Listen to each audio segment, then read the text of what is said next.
We have breaking news this January transfer deadline day out of H&W Welders as manager Aussie Villain makes some late moves in the transfer market.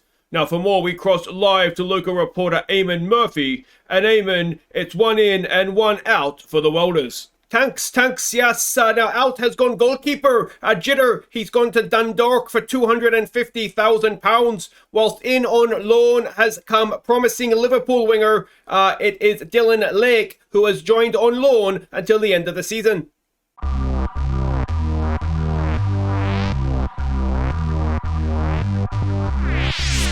Hey guys, I'm Aussie Villain and welcome to Season 10, Episode 10 here at H&W Welders on The Impossible Dream. And today it's big games. We've got Glentoran in the league and then it's Larne, but it's Larne in the Irish Cup. So it's going to be a game that we really would like to win. Now, transfer window was closed, 5th of February, but we did end up selling some players. Louis Jitter has left. He's gone off to Dundalk. We got 250 grand for him. I think we may have got a 50% sell-on fee as well. The reason I sold him is not because he was bad, but because 250 grand is not a bad fee for him. And we did, of course, get the Italian guy in from Lazio last episode. We already have someone in on loan who can serve as his backup. And I just thought, you know what? Let's just make that happen now and get the money in. So Louis Jitter has left. He's been a good player for us, but yeah, I mean, it is time to move on. And the player that we've got in a deadline day signing is Dylan Lake. Now, we signed him on loan from Liverpool for the year, and this is basically an upgrade on Fitzpatrick. No, his name Fitzpatrick? Yeah. Very, very good physically, as we can see. Absolutely rapid. Decent crossing and dribbling. Decent first touch. Good flair. He is just a bit of an upgrade on Fitzpatrick, whose contract's up the end of this year. You can see he hasn't played for the Liverpool first team, but that's hardly surprising, to be honest. Yeah, if we go and have it, that's all we've done. It was just those one in, one out. As I said, there's a couple of other youngsters that are out on loan, but don't worry about them. They're never going to make it with us anyway. Fitzpatrick, if we go and have a look at him, we can see him there. He is, can we do a comparison with Dylan Lake? You can see, I mean, they're both quick, they're both decent physically, but Lake in the blue is just a better all-round player. And like I say, Fitzpatrick's contract is up at the end of this season, and he's 23. He's never going to really get any better than he is, and other than being physically very quick, there's not too much else to his game, so I don't think we're going to look to keep him, even though he's been a good player for us. I think he's one of these guys that we just need to move on from. So that is that. Now there is other news, and if we go and have a look at team dynamics here, we can see Hamzat Kagbo. He's asked to leave. He's requested a transfer. We granted that request. He wanted to go out on loan potentially. Unfortunately, I think Kagbo's time may have come. He doesn't want to just be a backup, and well, he's not quite done it for us as he has previously this season. So I think, as I said, I think his time has come. He's requested a transfer. We've got him listed for loan. We'll kind of see what happens. I think if we get 110 grand for him, we would be absolutely cheering, though, wouldn't we? But yeah, we'll just kind of see what happens. But Kagbo has asked for a request. But the other good news involves Anthony Armstrong. Not only is he back fit, but he has signed a contract extension, which is excellent. So he's here for another, 2 years on the, it's basically as long as we could extend it for. Not that much more money, to be honest. Still a star player.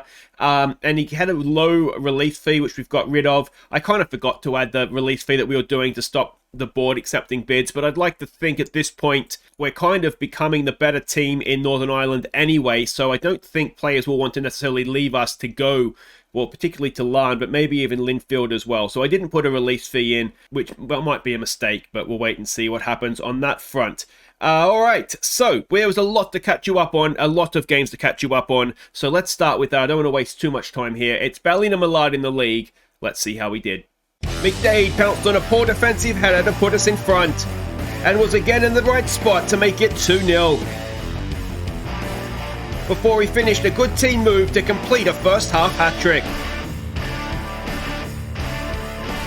And Fitzpatrick played in King to make it 4-0 at half-time. McQuaid picked out King on the hour mark for his second, before he too completed his hat-trick. So there we go, where we're just far, far too good for them. You can see from the XG tracker, dominated the game throughout. 6 goals, 2 hat-tricks. King who is one of these guys that is kind of playing above what his attributes would suggest he's able to do, but he's scoring goals for fun. He's a good leader on the field as well. And yeah, very, very happy with his performance in this one. Only paying him £500 a week as well. Next up, it was the Irish Cup. It was the second tier Donegal Celtic. So let's see how that went. Tommy Martin headed us into a half-time lead. And Brian McCulley sealed the tie early in the second half. So there we go, rotated side, and we were just too good for them, and you'd expect it, to be honest. They're a second tier side. Again, you can see from the XG tracker, we were always in control of the game. 2-0, should have been more potentially. Martin, of course, one of the young centre-backs that we've signed, he is increasingly becoming, well, he's challenging for a first-team spot. He's developing well, and he pops up from a set piece. He's got set 4 goals. Yeah, 4 goals now he has this season. So very, very useful contribution indeed. Next up, back in the league, it was against Portadown. So let's check in on that one. McGreevy picked out Masson to open the scoring. And Portadown were down to 10 men when McDaid pounced to get our second. Fisher and McDaid combined for our third.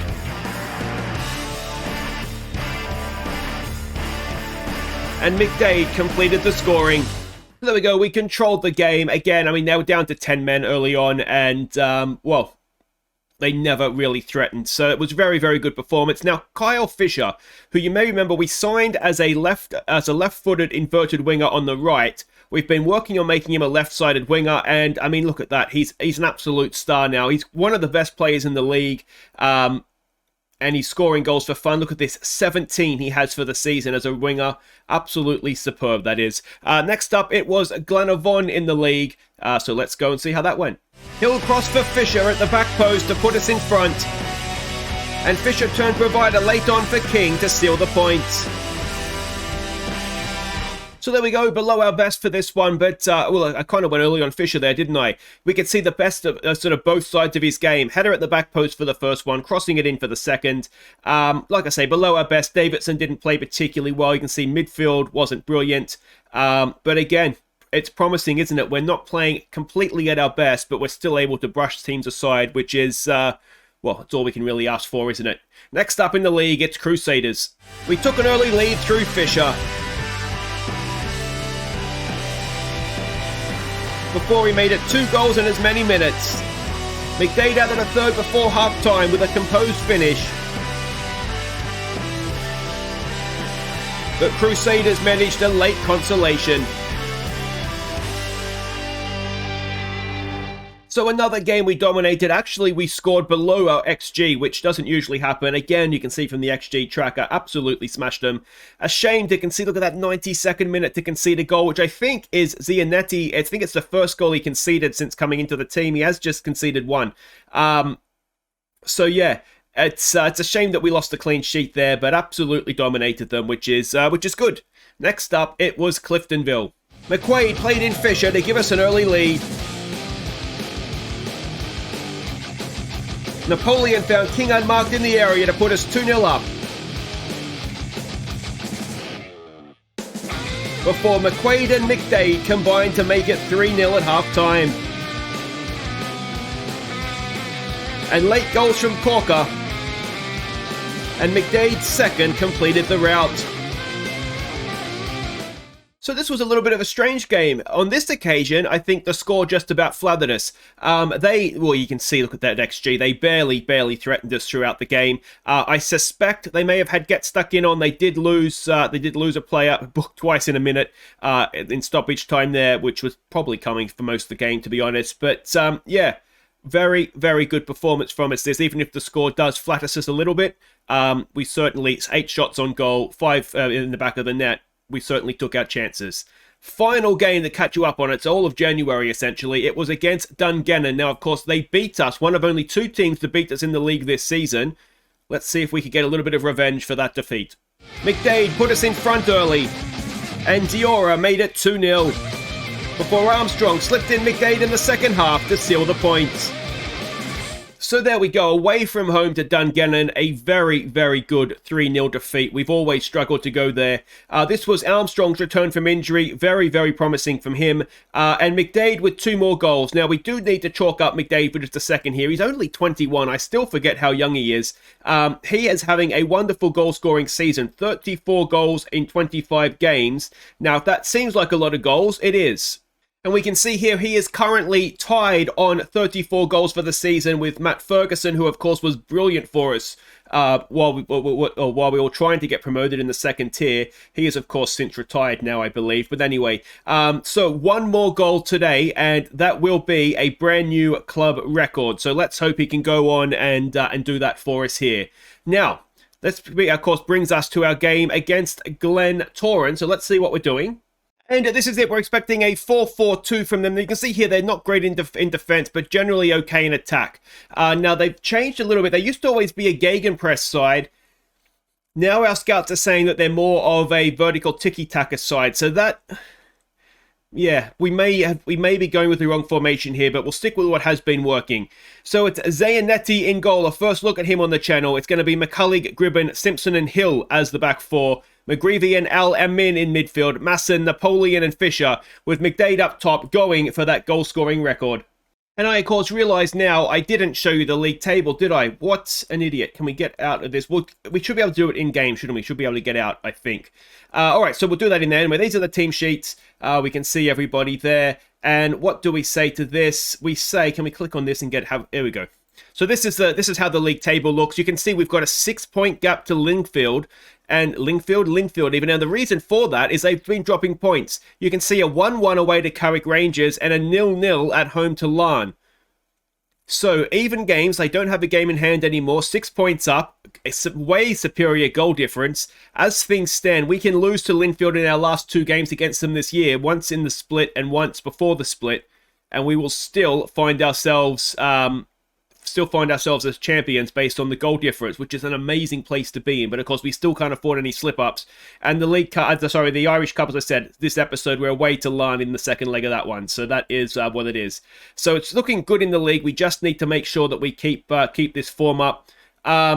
Just go out there and impress me, boys. We'll point the finger, say go out there and make a difference. And McDaid, get a record. Alright, and here we go. Local rivals, of course, as well. Look at that, a full Tillysburn Park. And, yeah, well, this is going to be very, very exciting indeed. Now, there was somebody who did ask me to do a comparison between Zayanetti and Jidda in the comments. I forget who it was. Apologies. You know who you are. I forget who it is. I'm really sorry. But, obviously, it doesn't particularly matter now. I did compare them when I signed them, and the difference was that they were both the same right now. Fisher with a chance, and Fisher across the face of goal. The difference being that Zayanetti had obviously room to grow and improve, whereas Jidda was basically at his peak. Napoleon with a corner. Can we get someone on the end of that? No, the goalkeeper's there. But obviously, I mean, things have gone splendidly since last episode. We conceded 1 goal. I think we scored about 30. So if we can keep that sort of form going, you know, that is excellent. We are really playing some decent stuff right now. Not the best pass there from Napoleon, but we've put pressure on him high up the pitch and we win it back. Ball forward for Masson. Nods it down to Alamin. Napoleon across to McGreevy. Can he get a ball through? He goes looking for Fisher. Fisher turns to McDaid. Is this the record? There it is. Aaron McDaid, a 35th goal of the season, and we're only in February. And, well, that is a brand new Welders record for goals in a season. This is Damien Allmark-esque, isn't it, from the Barletown last FM. It's a well-worked goal. Fisher with the assist. McDaid with the finish. And, well... There we go, 1-0. Lingfield are 2-0 up, so we're expecting them to get the result, but we would have expected that anyway. I am favouring this over the cup game. Have we done enough work on defending set pieces? Gribben is there. Hill's going to try and win it back, but not get there. Yeah, so we're favouring the league, partly because I really want to win the league this year, and partly because we've essentially guaranteed ourselves a top 2 finish. Which means the league isn't as important. No, sorry, the cup isn't as important anymore, because we don't, you know, if we don't win it, it doesn't matter. We're going to be in Europe anyway with that top 2 finish. So to me, it just makes sense to focus on the league. Oh, Simpson has stopped when he probably shouldn't have, and Zanetti has conceded an equalising goal. And it wasn't the best defending we'll see from us, was it? One thing I don't love is that we've gone in front here, and you can see the mentality of the players. You can see from the faces down here. We're not particularly switched on. Zanetti, as well, people are looking at you for the first time here, mate. You need to do a little bit better than that. We've given them some encouragement as Napoleon takes the corner. We can't see anything. We're not going to see a flash of goals. Their goalkeeper gets it forward quickly, straight to Hill though. And can we make them pay for that? McGreevy just about does enough to keep possession. Gribben all the way back to Zanetti. And we go again here. Just before half-time, about 5 minutes to play. It would be a good time to go back in front. What we don't want to do is fall behind. Here we go with LM in. Can he play in McDaid? McDaid's in behind. McDaid is in behind, and it's still there for him. And McDaid tucks away his own rebound. And that's number 36 for the season. A second of the game. I've encouraged them before that highlight started, didn't I? So we're not going to get a concentrate shout or anything. Or was it? Now it's focus, isn't it? But hopefully we'll do just that. LM in. Nice ball. LM Min has been an absolute revelation as a box-to-box midfielder. He's really, really good at that role. And obviously it means that we can have McGreevy and McQuaid as the deep-lying playmakers, and it just kind of works. Now, of course, with Armstrong back, we will have the option to put Napoleon back into that deep-lying role, and then we could... what do you want to say to this? Don't let those performance levels drop. It's not we're not looking the most confident here, are we? But the team talk appears to have worked. So we'll go with it. Yeah, we will have the option, of course, to drop Napoleon back into that deep-lying playmaker role and use Armstrong as the number 10 again. So that's something we could look to do. We're kind of... What's happened there? Goalkeeper's going to claim it. I'm not really sure what's happened there. It looked as though... Was it McCullough that bundled over the Glentoran player, but the ref has allowed play on and then not come back when nothing came of it. But anyway, there we go. Napoleon in for Fisher. Can Fisher get himself another goal? Of course he can. 18 now for Kyle Fisher this season.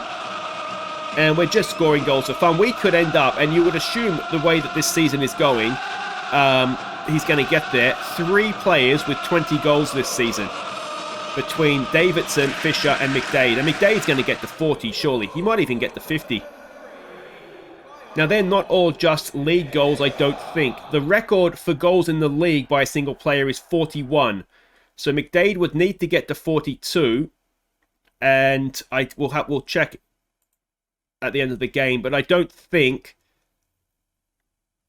he's got all these goals. He would have got some... Oh, and there's a goal back. We might need to... do a little bit more work on defending free kicks and corners. It's more free kicks, isn't it, than corners? I don't remember us conceding too many. McCullough's just been done in the air there. We've not marked up really correctly again. Let's tell him to focus. McGreevy's looking apprehensive. I don't like that. So you can come off. Let's get Chambers on for you. McCullough is... very much looking like he needs to be replaced in this squad, isn't he? Napoleon with a ball in. Oh, it's a penalty. It's going to be McDaid going for yet another hat-trick. He's not always the most convincing from the penalty spot, but he gets the job done more often than not. 37 goals now for Aaron McDaid. That is a fantastic number. It's 4-2. Let's go back off of attacking. Although the goals we've conceded... Obviously, there was one... I can't remember what the first goal was. Was that a free kick as well? We've come straight back. Do we have a shout? We do, but obviously, it's no point doing it now. We get it forward. Come on, McDaid. Nods it down to Napoleon. LM in. Masson. McDaid's making a run. It sort of stopped it, though. There's a good ball for Fisher. Is Fisher going to get another one? No. We'll give them some praise. Try and build up that confidence a little bit more. And what's happening here? We don't get to see the corner? Is that... I was looking down at the shouts. I missed what happened there. Bit of a nothing ball forward. Can Fisher put some pressure on? They just launch it back up. Simpson wins the ball. But again, it's not really to anybody. Just playing a bit of hoofball right now. Gribben clears it needlessly into touch when he had a back pass to the keeper. And, well, that's all gone a little bit scrappy for a moment there, hasn't it? 5 minutes to play. This has been yet another stunning performance in the league. Not the best defensively, let's be honest, but, well, we'll take 4-2 over Glentoran, won't we? We are looking very, very good indeed. McDaid with a hat-trick. He sets a new club record. Let's say, we'll say, yeah, it's a good win. So Linfield have won, Larne have won, but I mean, it doesn't. Linfield is the only one now. Larne have been dropped, haven't they? We don't have to worry about them anymore. So Harlan and Wolf Welders smash Glentoran. Classy McDaid with the record. Well done, mate. Congratulations. And now, how many goals does he have in the league? Let's have a quick look at that. 32 in the league. So he needs 10 more. He's got 32 in 19 games. He's going at 2 a game. So he needs 10 more between now and the end of the season to break that record as well. Could he do it? He's got to be every chance. All right, guys, wait right there. We've got Larne next in the cup. And let's see if we can progress in that as well. Okay, welcome back. We're getting ready to face Larne in the Irish Cup. But a bit of news, and this was already in the works before last game. But Aaron McDaid, 21.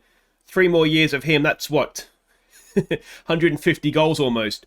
But yeah, so that's good to see. He'll be here, which is excellent. And, well, he is becoming quickly a very favourite player of mine. But let's have a look and see what we're doing here against Larne. It's the same as always, a 4-2-3-1 formation. They haven't changed anything. And this is the team we're sending out. Zayanetti in goal.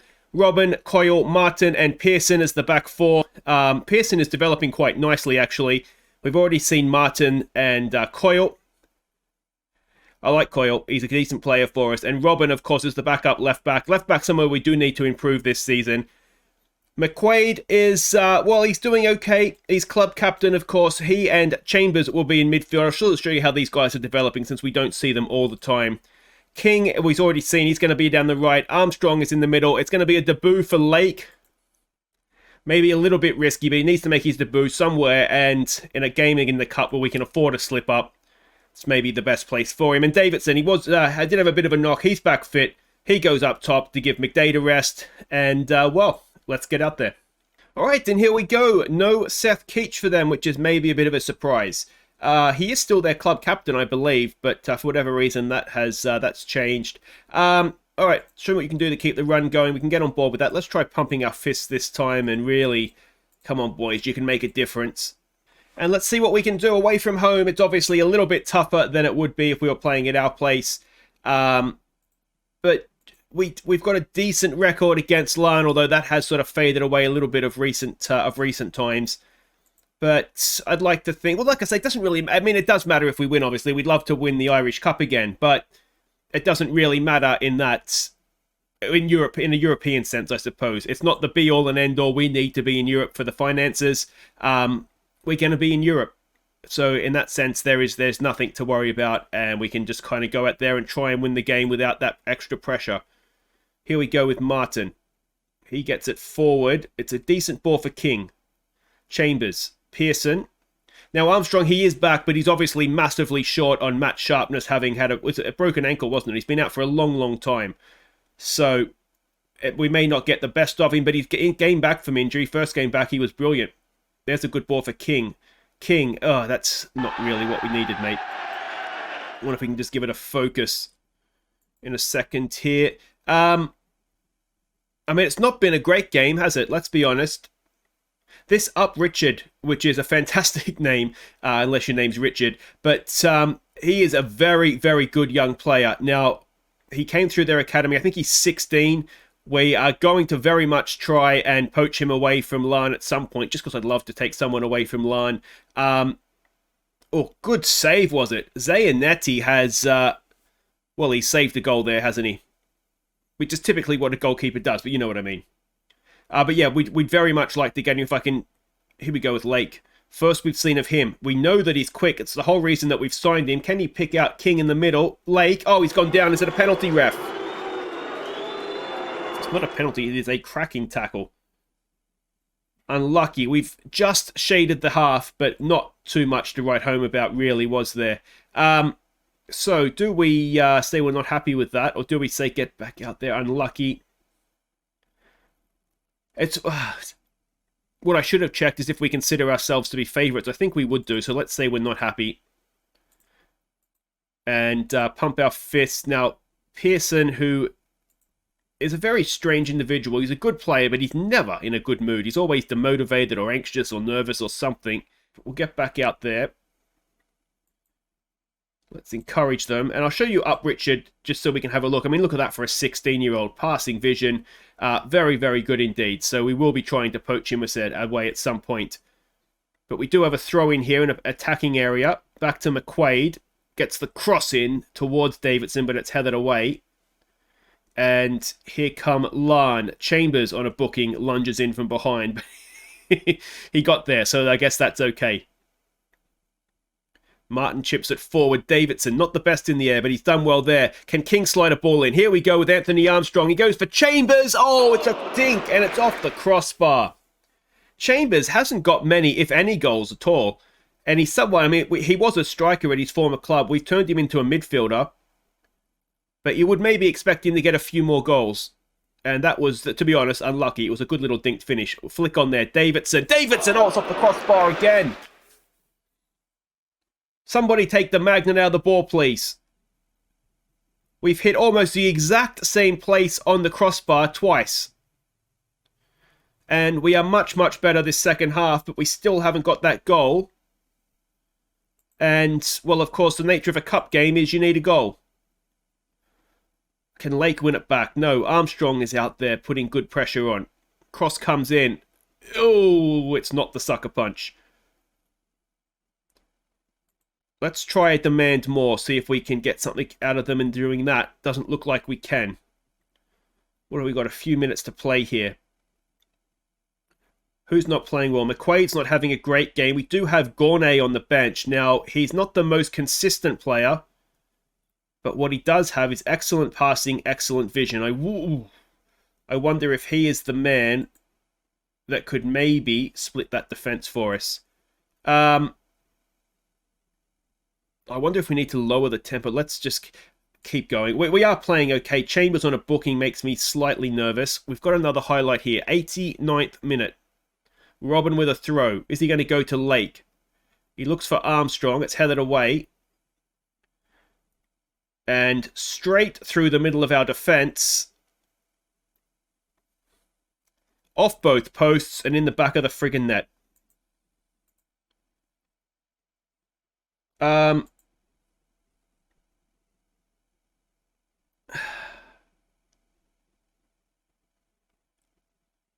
Slightly unlucky, perhaps.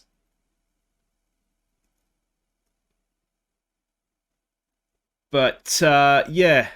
Alright, so we've made a sub. We've brought Diora on, so we'll go with the two up top. You're going to be a target man for me, please. You're just going to sit in there. And, I mean, there's nothing to lose at this point, is there? Let's get early crosses in. Let's mix those crosses up. We'll go and get stuck in. We'll go all out attack, but it's a little bit of a sucker punch, really, isn't it? I definitely feel like we've been the better team for most of the game, but we are out of the cup. And that is a big, big shame. Hit the post twice. It wasn't maybe... We've got them in the league next, so we'll say that we've got a chance for revenge next up, although very few, if any, of this team will play in that game. So there we go. Linfield have won, which, I mean, maybe that's a good thing. It keeps them interested in that, not just the league. But we've fallen to a late defeat. Lake makes his debut.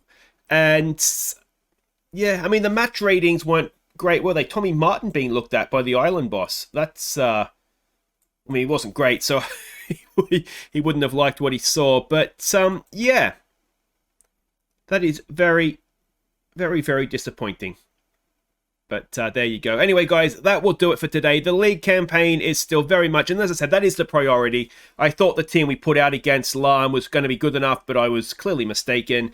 And we will be back next time. Well, we'll get European football underway. We'll head to Belgium for the first leg against Anderlecht. And before that, it's the Caramel Wafer Cup. It's the semi-final of that competition against Livingston. Now, Livingston did manage to beat... They beat... who did they beat? What am I trying to say? They beat Linfield.